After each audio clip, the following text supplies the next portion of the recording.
For decades, Pakistan has remained confident of American support, not just diplomatically, but militarily.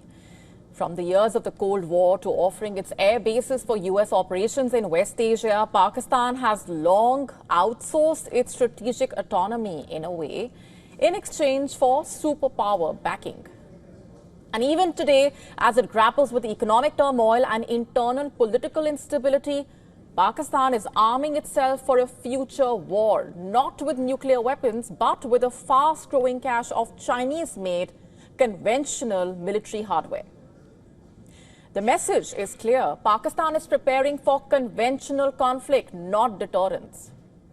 And while the US once held near virtual control over Pakistani military infrastructure, it is China now that's filling that space, arming Pakistan with attack helicopters, fighter jets, electronic warfare capabilities.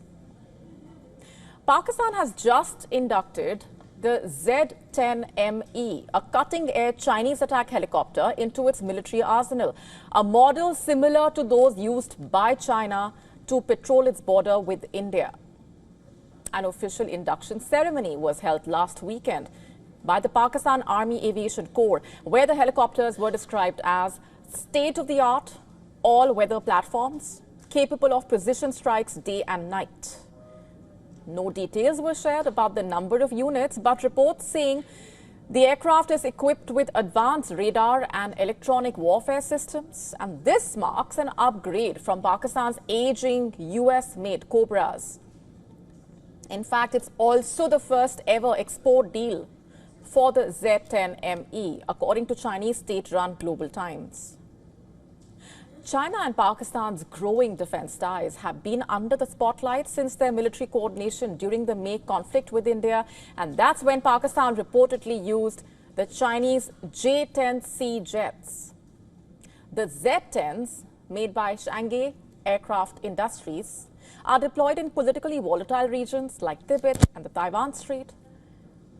In the year 2018, China sent 3 of them to Pakistan for testing, but they were returned after failing to meet the expectations. And this newer Z10ME version reportedly improves low-altitude flight and situational awareness. And it is being marketed as a cost-effective combat option.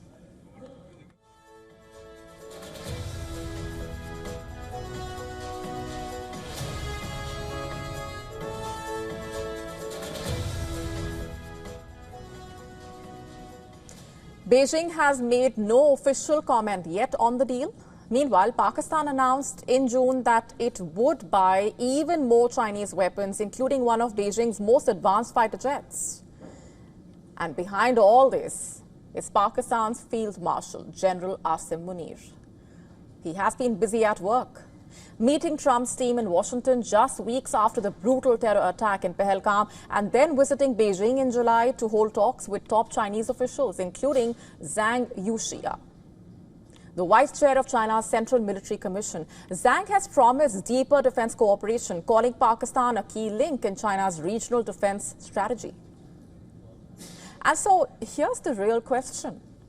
What exactly is Pakistan arming itself for?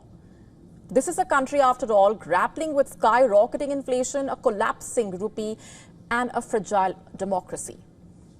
But instead of fixing its own house, it's busy adding jets to its military wish list. Not just that, Pakistan, with an overall debt of over $270 billion US, just last hiked its defense budget by up to 20%.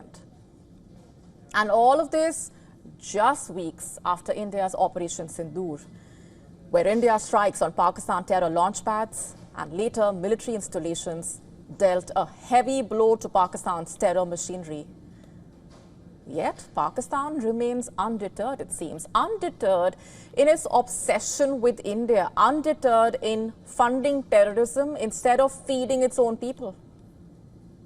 But is anyone surprised, really? After all, Pakistan today is a terror sponsor, a Chinese satellite state in a way. And now with US President Donald Trump's patronage, also becoming a pawn. If you have been watching the news lately, you would know this. India is standing firm against Donald Trump's sudden tilt towards terror-sponsor Pakistan, a move that looks increasingly like an attempt to weaponize Pakistan against India, punishing India unfairly for the West's failure to stop the Russia-Ukraine war. As Trump mixes trade, terrorism, and geopolitics in a way that benefits him.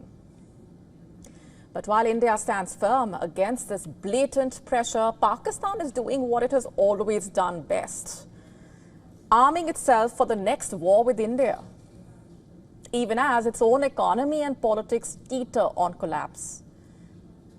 And it's not doing it alone, it's doing it with the help of China. And Donald Trump? He seems determined to do what he pleases. Trump might just be the last remaining glue between Washington and Islamabad.